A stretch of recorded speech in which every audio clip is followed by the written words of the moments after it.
Tahak Cherif, président de la Connect.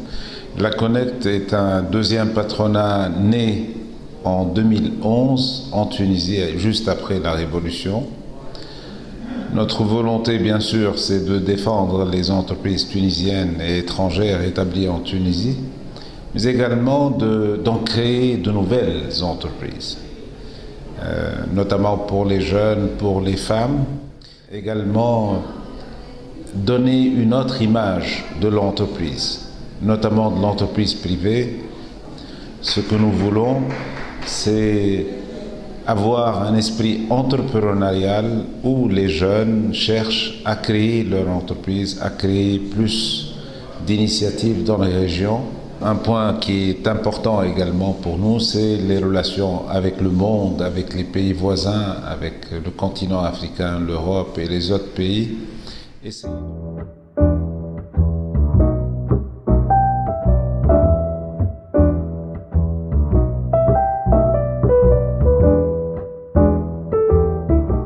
Tunisie, c'est un pays où il y a au moins 3 spécificités. Un peuple très éduqué, un système de santé qui est performant et la position de la femme. La place de la femme en Tunisie est très particulière avec un code au statut de la femme qui date de 1956, ce qui donne une particularité complète par rapport aux pays arabes, musulmans et africains. Donc c'est un pays ouvert sur son environnement méditerranéen, arabe, maghrébin, africain, et qui a besoin de consolider ses relations, consolider encore ses rapports avec les pays voisins et autres, et de faire en sorte que la Tunisie ait les meilleures relations possibles au niveau économique et social. Je pense qu'il y a du travail à faire. Et c'est un peu la perspective de la Tunisie, qui est un petit pays qui n'a pas de moyens et qui n'a pas de matières premières. C'est un pays qui est destiné à être orienté vers l'export, à avoir une économie très tournée à l'export. Pour ce faire, bien sûr, il faut avoir des relations les meilleures possibles, une attractivité, une compétitivité de l'économie et des entreprises tunisiennes, et tisser des relations, et puis une logistique qui nous permet ou qui nous permettra d'avoir une position d'avant-garde au niveau des exportations.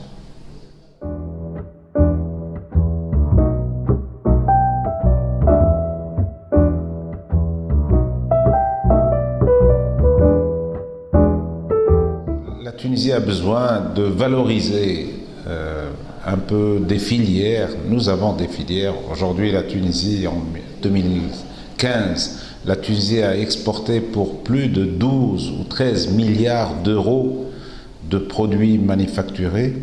Rapporté à la population, c'est un taux très élevé en Afrique, peut-être le premier ou le deuxième, rapporté au nombre d'habitants.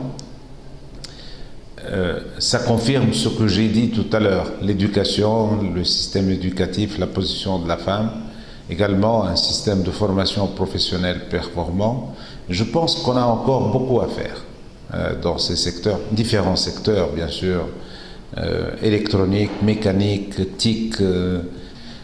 Idéalement, c'est de s'ouvrir encore davantage, même si le pays est ouvert, de s'ouvrir en échangeant le maximum au niveau des étudiants, donner la possibilité à nos étudiants d'aller étudier en grande partie à l'étranger, mais recevoir également des étudiants étrangers pour consolider les acquis que nous avons et ouvrir de nouvelles perspectives.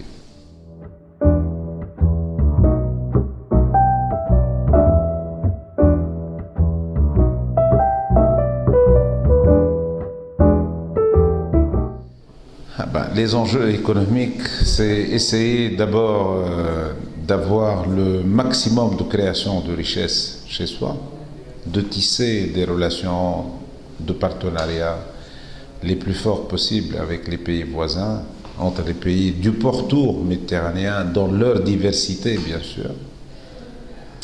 Essayer d'avoir une autosuffisance, au moins au niveau alimentaire, parce que je pense que les années à venir seront assez compliquées au niveau des produits alimentaires Et quand je parle des produits alimentaires, bien sûr, je n'oublie pas l'eau. Mais il faut consolider. Et au niveau du Maghreb, il y a encore beaucoup à faire parce que le coefficient d'échange entre les différents pays maghrébins reste très bas. Quand on compare avec d'autres régions dans le monde, c'est peut-être un des plus bas, d'où un potentiel énorme sur lequel il faut travailler.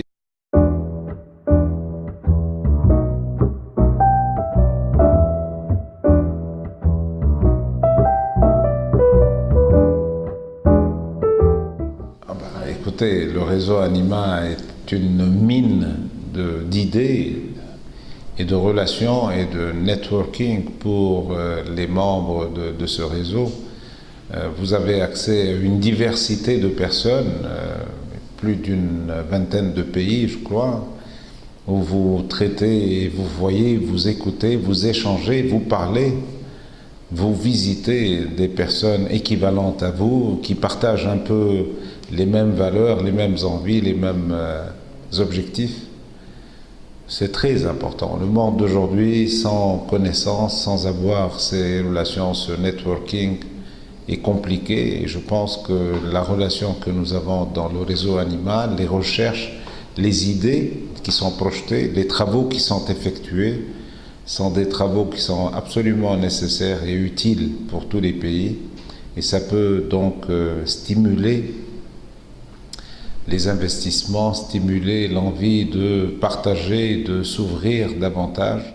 Tous les ans, il y a plus de monde qui arrive chez Anima, c'est parce que et des gens de qualité, des membres de qualité, c'est que les gens ont vu un intérêt, ont vu une opportunité de connaissance et de savoir et d'ouverture sur le pourtour méditerranéen et au-delà, parce que ça va au-delà maintenant.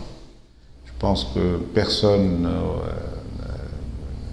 parmi les membres n'a de doute sur l'utilité et sur l'importance du réseau.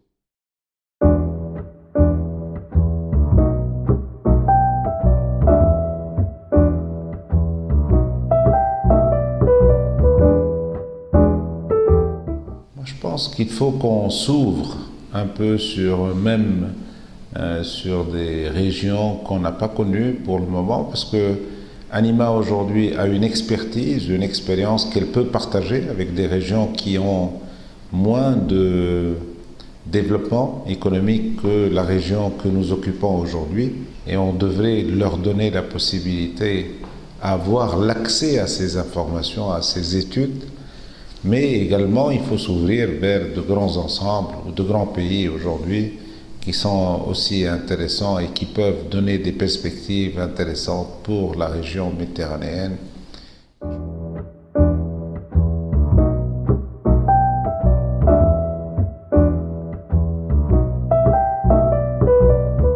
Anima est une structure qui contribue à l'animation économique et sociale en Tunisie avec plusieurs institutions. Pas plus tard que la semaine dernière, on avait le séminaire sur la RSE.